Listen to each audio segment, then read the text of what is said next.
ni jowe nyaka yud tich e county.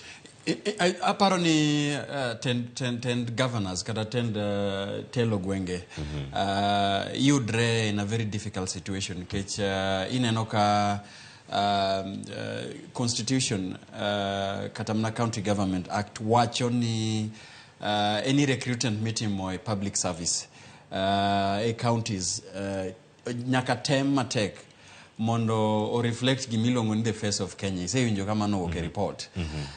Iwinjo ka commissioner Danvers Makori, commissioner maber ma NCIC, owacho ni nitie gwenge moko ma full meeting mar county executive itimo dhok achiel. Yani jodhot achiel meeting duto itimo ka giloso gi dhok achiel. Very unfortunate. Kendo dhok achiel. Very unfortunate. Kendo kaka wacho ni nitie gruke paro mokwongo en singo ma governors notimo kagi campaign e gwenge mopogre opogre. Nitie moko manowacho ni kobede telo to bro rango kaka jogwenge ne yudo tije especially e county government wa.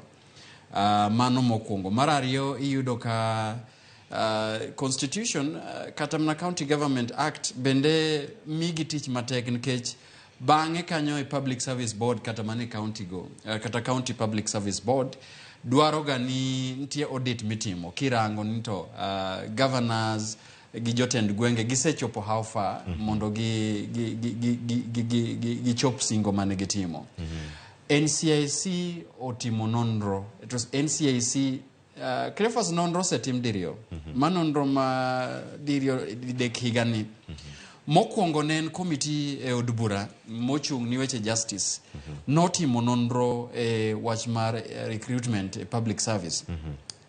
To ne kane gitimo nonro mane dwe mar 7 ne gigolo report gi gibe ka giwacho ni giseneno ka nitie gwenge moko mantie dhoudi moko mok ndike tich nikech kuonde magi ae to ne gigolo siem ka giwacho ni kodhi mbele kamano iyudo ni weche moko make conflict and violence